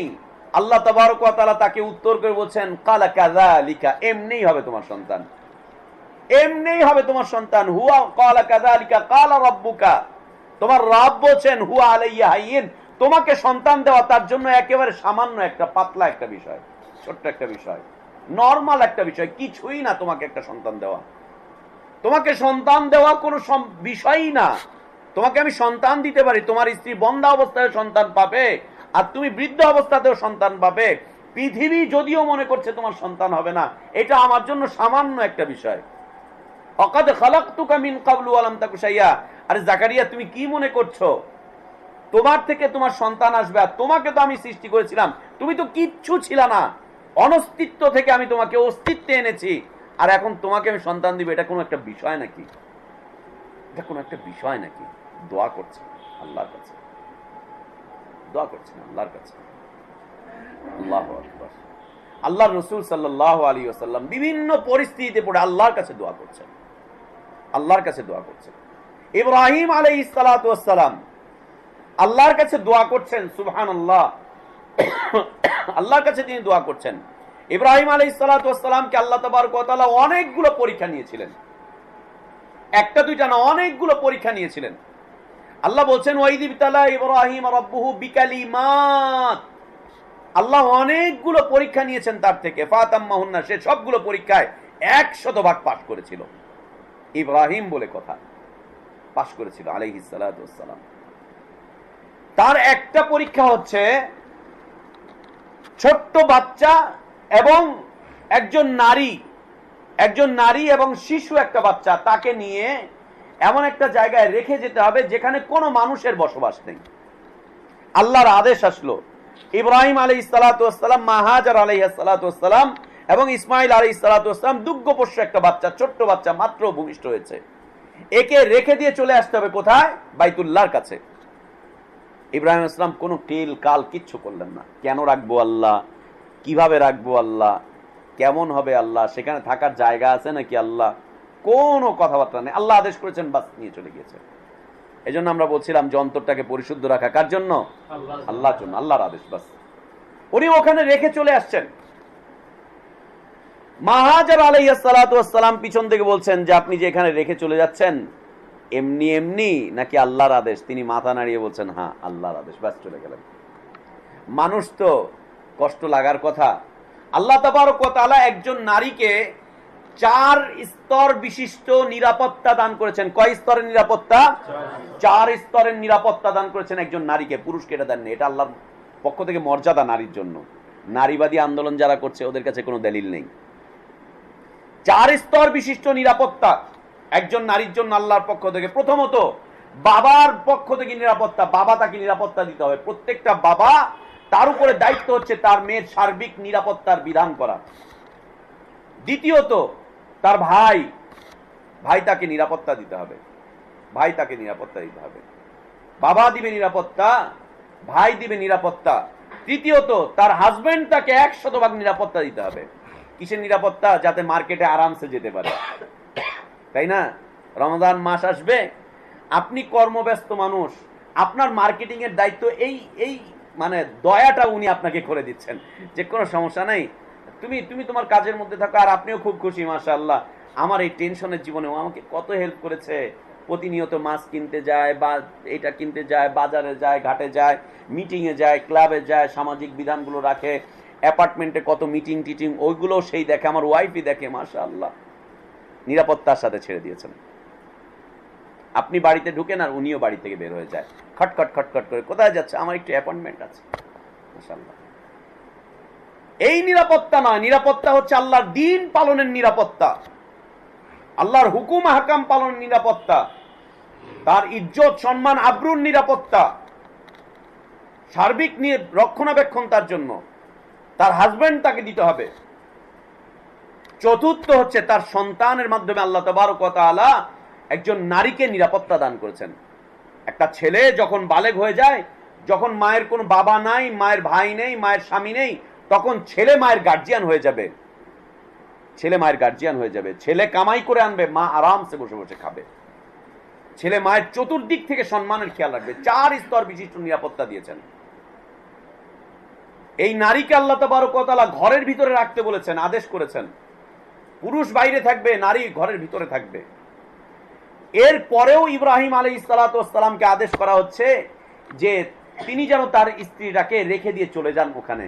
না হাজবেন্ড চলে যাচ্ছেন, না বাবা আছে, না ভাই আছে, না যোগ্য সন্তান আছে, কেউ নেই।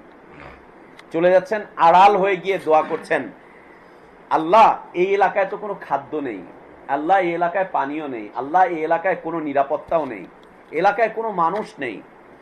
আল্লাহর কাছে আড়ালে গিয়ে দোয়া করছেন, রব্বি জাআল হাযা বালাদান আমিনা, আল্লাহ আপনি এই শহরটাকে নিরাপত্তার শহরে পরিণত করে দেন। এখানে তো কোনো মানুষ নেই, আমার স্ত্রী পরিবারের নিরাপত্তা কে দিবে? আমি নেই, ওর ভাই নেই, ওর বাবা নেই, ওর সন্তানও নেই, আল্লাহ নিরাপত্তা কে দিবে? আল্লাহ তুমি নিরাপত্তা দিও এই এলাকায়, আমার স্ত্রী এবং সন্তান পরিপূর্ণ নিরাপত্তা দিও। শুধু আমার স্ত্রী সন্তান না, এই এলাকাটাকে তুমি নিরাপত্তা দিয়ে দিও। নিরাপত্তার দোয়া করলেন। এদেশের জন্য আমাদের উচিত আল্লাহর কাছে নিরাপত্তার দোয়া করা। কত সমস্যা এদেশে, গায়রুল্লাহর ইবাদত, রাস্তার মোড়ে মোড়ে গায়রুল্লাহর ইবাদত চলছে। মাজার পূজা চলছে, কবর পূজা চলছে, মূর্তির পূজা চলছে, মূর্তির উৎসব চলছে। আল্লাহ ছাড়া অন্যের ইবাদত সস্তা হয়ে গিয়েছে, করেই যাচ্ছে মানুষ। দোয়া করা উচিত, আল্লাহ মূর্তি পূজা থেকে তুমি আমার দেশকে নিরাপদে রাখো, মূর্তি পূজা থেকে নিরাপদে রাখো। তোমার ইবাদত ছাড়া অন্যের ইবাদত চলছে এই দেশে, আল্লাহ তুমি এই দেশটাকে নিরাপদ করো। নিরাপত্তার জন্য আল্লাহর কাছে দোয়া করা উচিত।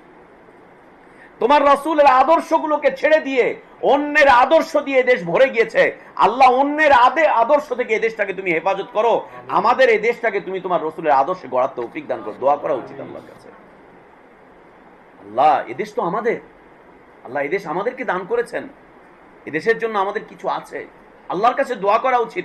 আমরা ব্যর্থ, কিন্তু আল্লাহ ব্যর্থ নন। আমরা কিছু করতে পারি না, কিন্তু আল্লাহ করতে পারেন। দোয়া করা উচিত। ইব্রাহিম আলাইহিস সালাম দোয়া করেছিলেন ওই এলাকার জন্য, আমাদেরও উচিত এই দেশের জন্য দোয়া করা বারবার, যে আল্লাহ নিরাপত্তা দেন দ্বীনের ক্ষেত্রে, আল্লাহ নিরাপত্তা দেন আদর্শের ক্ষেত্রে, আল্লাহ নিরাপত্তা দেন ইবাদতের ক্ষেত্রে। এই দেশে যাতে আপনি ছাড়া অন্য কারো ইবাদত না হয়। ভুলেই গিয়েছি, অনেক দাওয়াতি কাজ করি, অনেক এটা ওইটা সেটা বলি, আল্লাহর কাছে বলা ভুলেই গিয়েছি। রাতের আধারে বলতে হবে, রাতের আধারে বলা তো অনেক দূরের কথা, মাশাআল্লাহ ফজরের সালাতই তো হয় না, কি করে হবে? রাত্রে 2টা পর্যন্ত টেলিভিশন দেখতে হয়, রাত্রে 2টা পর্যন্ত মাশাআল্লাহ মিটিং করতে হয়, ওয়াজ শুনতে হয় রাত্রে 2টা পর্যন্ত, এরপর ফজরের নামাজ পড়া হয় না।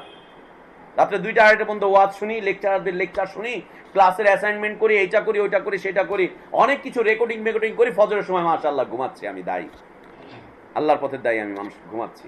মাশাআল্লাহ ইসলাম মানি অনেক কিছু করে, ফজরের সময় আমি ঘুমাচ্ছি। ধিক্কার, এগুলো।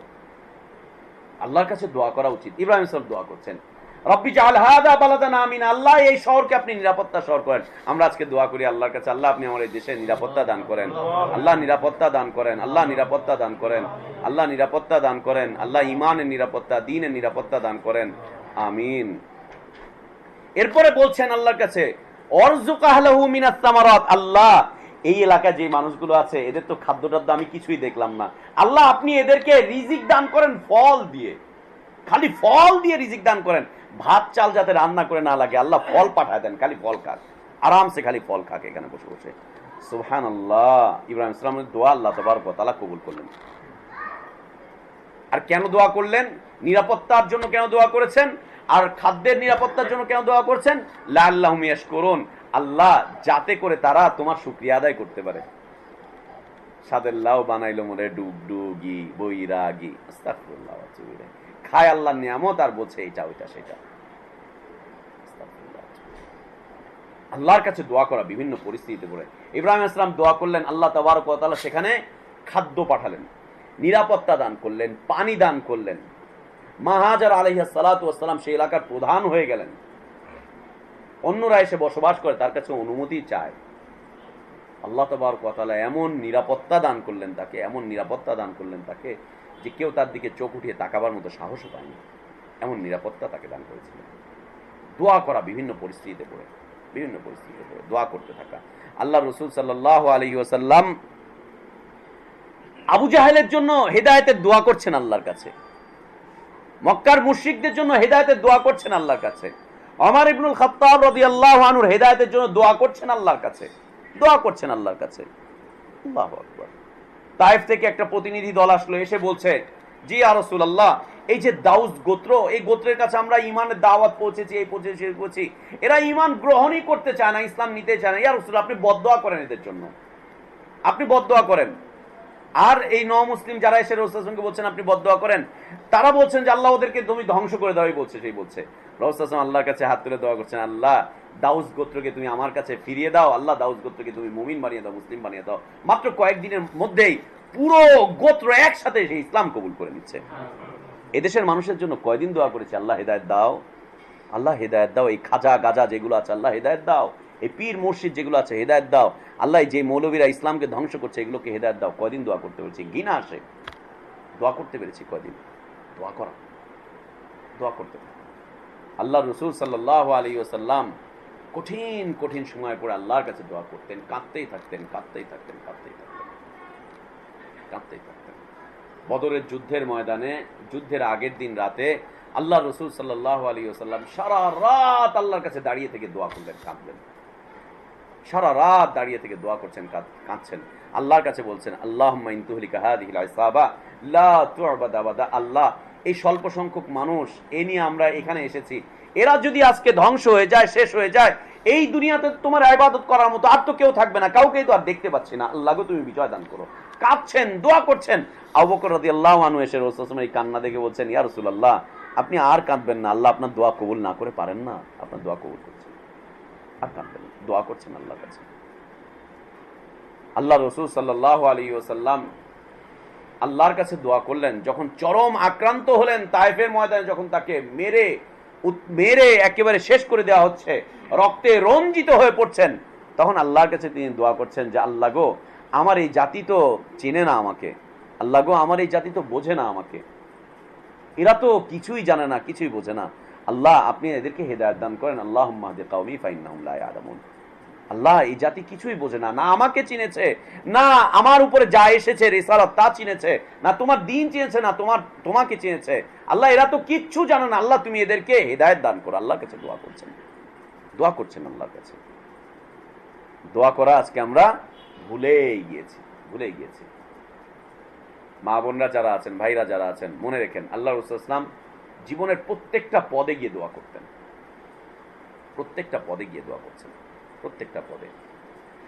এক যুদ্ধের ময়দানে, তাবুক যুদ্ধ সম্ভবত, রাসূল সাল্লাল্লাহু আলাইহি ওয়াসাল্লাম যাচ্ছেন, চরম কষ্টের যুদ্ধ ছিল তাবুকের যুদ্ধ, প্রচন্ড রকম গরমের সময় পড়েছে, খাদ্যশস্ত্র সব শেষ হয়ে গিয়েছে। ওমর রাদিয়াল্লাহু আনহু এসে বলছেন, ইয়া রাসূলুল্লাহ, যেভাবে খাদ্যশস্ত্র সব শেষ হয়ে যাচ্ছে, এরপরে তো আমাদের আর পাথেও কিছুই থাকবে না। রাসূল সাল্লাল্লাহু আলাইহি ওয়াসাল্লাম বলছেন, ঘোষণা করে দাও সবাই যেন খাদ্যগুলোকে এনে জমা করে। রাসূল সাল্লাল্লাহু আলাইহি ওয়াসাল্লাম একটা চাদর বিছিয়ে দিলেন, চামড়ার চাদর, সবাই খাদ্যগুলোকে এনে ওখানে জমা করলো। আল্লাহ রাসূল সাল্লাল্লাহু আলাইহি ওয়াসাল্লাম দাঁড়িয়ে গেলেন, দাঁড়িয়ে হাত তুলে আল্লাহর কাছে খাদ্যের বারাকাতের চেয়ে দোয়া করলেন, আল্লাহ আমাদের এই যে খাদ্যটুকু আছে এর মধ্যে তুমি বারাকাত দাও, বারাকাত দাও, বারাকাত দাও, বারাকাত চাইলেন। এই সামান্য খাদ্য, এরপরে তো শেষ, আল্লাহ এর মধ্যে তুমি বারাকাত দান করো। দোয়া করলেন আল্লাহর কাছে। দোয়া করা শেষ হয়ে গেল, সাহাবাদেরকে বলছেন, তোমাদের যার যত প্রয়োজন আছে সব নিয়ে যাও। আল্লাহু আকবার। এখান থেকে সাহাবারা সব খাদ্য নিয়ে চলে গেলেন, সবাই পরিতুষ্টভাবে খেলেন, নিজেদের কাছে জমা করে রাখলেন, যুদ্ধের পাথেয় হিসাবে রাখলেন, রেখে ওই একটুখানি খাদ্য সবার জন্য বারাকাত পূর্ণ হয়ে গেল। আধিক্যতা, কল্যাণের আধিক্যতা চলে আসলো শুধু দোয়ার মাধ্যমে, দোয়া করার মাধ্যমে। সুবহানাল্লাহ। তবে আল্লাহ রাসূল সাল্লাল্লাহু আলাইহি ওয়াসাল্লাম বলছেন যে মানুষ দোয়া করে আল্লাহর কাছে, আল্লাহ এটা দাও, ওইটা দাও, সেটা দাও, কাঁদতে থাকে, চাইতে থাকে, বলতে থাকে, কিন্তু তার দোয়া কবুল হয় না। কেন? মাতামুহু হারাম, মাশরাবুহু হারাম, তার খাদ্যটাও হারাম, আর তার শরাব, তার যেটা পান করছে পানীয়টাও হারাম। সে যতই দোয়া করে আল্লাহ তার দোয়া কবুল করবেন না। তার দোয়ার জন্য কিছু শর্ত রয়েছে, দোয়া করার জন্য দোয়ার বিষয়বস্তু রয়েছে। দোয়ার কয়েকটি অবস্থা। আমরা মনে করি যে দোয়া কবুল হয় না, না, দোয়া কবুল হয়, দোয়া কবুল হয়। আল্লাহ তাবারক ওয়া তাআলা দোয়া করেন, কোন দোয়াকেই আল্লাহ তাবারক ওয়া তাআলা ব্যর্থ রাখেন না। দোয়ার কয়েকটা অবস্থা। একটা দোয়া হচ্ছে যখন দোয়া করা হয় সাথে সাথে আল্লাহ কবুল করে নেন, সাথে সাথে আল্লাহ তাবারক ওয়া তাআলা দোয়া কবুল করে নেন। একটা নাজির আপনাদের সামনে, ছোট্ট একটা নাজির, আলোচনা শেষে নিয়ে আসছি। আসিয়া বিনতে মাজহাম রাদিয়াল্লাহু আনহা, ফিরাউনের স্ত্রী আসিয়া রাদিয়াল্লাহু আনহা, ঈমান কবুল করে নিলেন, আল্লাহ তাওহীদের উপরে চলে আসলেন। ফিরাউন তাকে জিজ্ঞেস করছে, আসিয়া, তোমার ব্যাপারে শোনা যাচ্ছে তুমি নাকি দ্বীন কবুল করে নিয়েছো, তুমি নাকি আমাকে ছেড়ে দিয়েছো, তুমি নাকি অন্যের ইবাদত করছো, তুমি নাকি অন্যকে রব হিসাবে মানছো, বিষয়টা কি? আসিয়া, তোমার রব কে? কে তোমার রব? আসিয়া জিজ্ঞেস করছে। ফিরাউন উত্তর করছেন একজন নারী, রব্বি ওয়া রাব্বুকাল্লাহ, তোমার রব এবং আমার রব হচ্ছেন আল্লাহ, অন্য কেউ তোমার আমার রব নয়। রব্বি ওয়া রাব্বুকাল্লাহ। টর্চার চলছে তার উপরে, নির্যাতন চলছে, মানসিক নির্যাতন, শারীরিক নির্যাতন, একের পর এক নির্যাতন চলছে তার উপরে। কোনোভাবেই যখন তাকে ফিরিয়ে আনা যাচ্ছে না, সর্বশেষ তার উপরে দণ্ডবিধি হলো যে তাকে প্রকাশ্যে সবার সামনে মৃত্যুদণ্ড প্রদান করা হবে। একজন নারীকে ঈমানের জন্য প্রকাশ্যে সবার সামনে মৃত্যুদণ্ড দেওয়া হবে। সিদ্ধান্ত হয়ে গেল, একজন নারীকে ঈমানের কারণে সবার সামনে মৃত্যুদণ্ড দেওয়া হবে। প্রকাশ্যে সবার সামনে নিয়ে আসা হলো, মাঠে সব মানুষকে জমায়েত করা হলো। কেন? যাতে দেশের সব মানুষ শিক্ষা নিয়ে নেয়, এরপরে যাতে কেউ আল্লাহর প্রতি ঈমান না আনে। আসিয়া রাদিয়াল্লাহু আনহাকে আনা হলো, গাছের সাথে এভাবে করে বাঁধা হলো। গাছের সাথে এভাবে করে বাঁধা হলো তাকে, বেঁধে এই হাতের মধ্যে গজাল ঢুকিয়ে দেওয়া হচ্ছে, লোহার গজাল এই হাতের মধ্যে, এইখানে পায়ের মধ্যে গজাল ঢুকিয়ে দেওয়া হচ্ছে, গজাল ঢুকাতে হচ্ছে, পিটানো হচ্ছে তাকে, সবার সামনে তাকে গজাল ঢুকিয়ে এভাবে করে মেরে পিটানো হচ্ছে তাকে। এই যখন নির্যাতন চলছে তিনি তখন হাসতেছেন, আসিয়া রাদিয়াল্লাহু আনহা তিনি তখন হাসছেন, তার উপরে নির্যাতন চলছে, লোহা দিয়ে তাকে আঘাত করা হচ্ছে, হাতে পায়ে গজাল পেরেক ফুকানো হচ্ছে, তখন তিনি হাসছেন। তাকে জিজ্ঞেস করা হলো, আমাজনুনাতুন আনতি, এই আসিয়া তুমি কি পাগল হয়ে গেছো নাকি? আসিয়া তুমি কি পাগল হয়ে গেছো নাকি? কি ব্যাপারটা কি? তোমার উপরে নির্যাতন চলছে আর তুমি হাসতেছো, তুমি কি পাগল হয়ে গিয়েছো নাকি? তিনি বলছেন যে না, আমি পাগল হইনি, আমি পাগল হইনি। তাহলে বিষয়টা কি? তিনি বলছেন, আমি যা দেখছি তোমরা তা দেখতে পাচ্ছ না, আমি যা দেখছি তোমরা তা দেখতে পাচ্ছ না। সুবহানাল্লাহ। ফিরাউন যখন এই নির্যাতন করছে তাকে, তার ঈমানটুকু কেড়ে নিতে চাচ্ছে, ঈমানটুকু কেড়ে নিতে চাচ্ছে, দেশের মানুষকে শিক্ষা দিতে চাচ্ছে যাতে করে কেউ আর আল্লাহর প্রতি ঈমান না আনে, একটা নজির যখন স্থাপন করতে চাচ্ছে, তখন আসিয়া রাদিয়াল্লাহু আনহা আল্লাহর কাছে দোয়া করছেন, রব্বি ইবনি লি ইনদাকা বাইতান ফিল জান্নাহ ওয়ানাজ্জিনি মিন ফিরআউন ওয়া আমালিহি ওয়ানাজ্জিনি মিনাল কওমিজ জালিমিন। আল্লাহর কাছে তিনি তখন দোয়া করছেন, রব্বি ইবনি লি ইনদাকা বাইতান ফিল জান্নাহ, আল্লাহ আজকে তোমার উপরে ঈমান আনার কারণে আমার এই পরিস্থিতি, আজকে আমার উপরে নির্যাতন হচ্ছে, অত্যাচার হচ্ছে, তোমার উপরে ঈমান আনার কারণে, ইবনি লি ইনদাকা বাইতান ফিল জান্নাহ, আল্লাহ আমি এর বিপরীতে তোমার কাছে জান্নাত চাচ্ছি, তুমি আমার জন্য তোমার কাছে জান্নাতে ঘর নির্মাণ করো। এই নির্যাতনের বিপরীতে আমি তোমার কাছে জান্নাত চাচ্ছি, তুমি তোমার কাছে আমার জন্য ঘর নির্মাণ করো, একেবারে তোমার কাছে নির্মাণ করো, তোমার কাছে আমার জন্য তুমি ঘর নির্মাণ করো, জান্নাত নির্মাণ করো, একটা ঘর নির্মাণ করো আল্লাহ জান্নাতে, তোমার ঘরের কাছে, তোমার কাছে আমার জন্য ঘর নির্মাণ করো। একটা দোয়া করলেন তিনি। ওয়ানাজ্জিনি মিন ফিরাউন, আল্লাহ তুমি আমাকে ফিরাউনের থেকে নাজাত দাও, মুক্তি দাও। আল্লাহ আমি মুমিনা হিসাবে, একজন মুমিন নারী হিসাবে, মুওয়াহিদ নারী হিসাবে আমি ফিরাউনের এই অত্যাচার আর নির্যাতনের থেকে তোমার কাছে আল্লাহ মুক্তি চাচ্ছি, আল্লাহ তুমি আমাকে মুক্তি দাও। প্রথমে চাইলেন জান্নাত, দ্বিতীয়ত চাইলেন ফিরাউনের থেকে মুক্তি, ফিরাউনের থেকে মুক্তি চাই, আল্লাহ মুক্তি দাও। ওয়া আমালিহি, আর ফিরাউনের এই যে কর্মকাণ্ডগুলো চলছে, আল্লাহ এই ফিরাউনের কর্মকাণ্ড থেকে তুমি আমাকে মুক্তি দান করো। তিনটা দোয়া করলেন। এই তিন দোয়া করার সাথে সাথে আল্লাহ তাবারক ওয়া তাআলা জান্নাতে তার জন্য যে ঘর নির্মাণ করা হয়েছিল, এই নির্যাতনরত অবস্থায় তার সামনে জান্নাতটুকু তার সামনে তুলে ধরা হলো। তিনি জান্নাত দেখছেন আর তিনি খুশিতে আত্মহারা হয়ে তিনি হাসতেছেন, খুশিতে আত্মহারা হয়ে তিনি হাসতেছেন। ফিরাউন জিজ্ঞেস করছে, তুমি কি পাগল হয়ে গেছো? তোমাকে অত্যাচার করা হচ্ছে, তুমি হাসছো? বলছে, আমি যা দেখছি তোমরা তা দেখতে পাচ্ছ না। দোয়া, আল্লাহ তাবারক ওয়া তাআলা জান্নাতে তার ঘর তার সামনে এনে দিলেন, তিনি দেখতে পেলেন, কষ্ট ভুলে গেলেন, নির্যাতন তিনি ভুলে গেলেন দোয়ার মাধ্যমে। সাথে সাথে আল্লাহ দোয়া কবুল করলেন। কিছু দোয়া এমন আছে যে দোয়া সাথে সাথে কবুল হয়ে যায়, চায় আর সাথে সাথে কবুল হয়, চায় আর সাথে সাথে কবুল হয়, চায় আর সাথে সাথে কবুল হয়। প্রত্যেক নবী রাসূলের কিছু দোয়া আছে, কিছু মুআজিজা আছে যেগুলো তারা চেয়েছেন, আল্লাহ তাবারক ওয়া তাআলা তাদের দোয়াগুলোকে সেই সময় সাথে সাথে কবুল করেছেন। এরকম অনেকগুলো নজির আমরা দেখাতে পারবো যে আল্লাহ সাথে সাথে কবুল করেছেন। দ্বিতীয়ত, কিছু দোয়ার অবস্থা এমন যে দোয়া একটু পরে কবুল হচ্ছে, আজকে দোয়া চাচ্ছে কালকে কবুল হচ্ছে, আজকে দোয়া চাচ্ছে কালকে পরশু তারপরে দিন এটার প্রতিফল দেখা যাচ্ছে।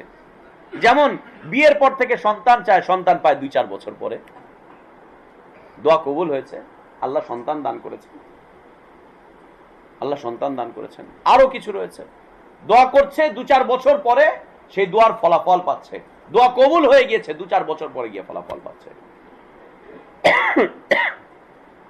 3 নম্বর, কিছু দোয়া রয়েছে যে দোয়ার কারণে আল্লাহ তাবারক ওয়া তাআলা মানুষের বিপদ আপদগুলোকে কাটিয়ে দেন, বিপদ আপদগুলো দূর হয়ে যায়, বিপদ আপদগুলো দূর হয়ে যায় দোয়ার কারণে।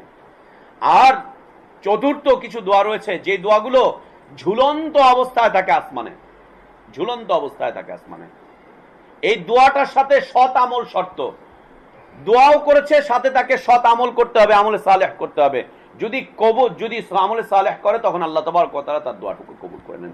5 নম্বর বিষয়বস্তু হচ্ছে, কিছু দোয়া রয়েছে যেই দোয়ার বিপরীতে দুনিয়াতে সে তেমন কিছুই দেখতে পায় না, কিয়ামতের দিন সে জান্নাতে অনেক কিছু পেয়ে যাবে, সে ওখানে অনেক জমা পাবে, অনেক কিছু জমায়েত পাবে, সেদিন সে হতভম্ব হয়ে যাবে যে এইগুলো তো আমার নেক আমল না। আল্লাহ বলবেন যে হ্যাঁ, এগুলো তোমার নেক আমল, তুমি অমুক সময় অমুক সময় অমুক সময় এই দোয়াগুলো করেছিলে, এই কাজগুলো করেছিলে, এগুলোকে তোমার জমা করতে করতে এত বিশাল হয়ে দাঁড়িয়েছে।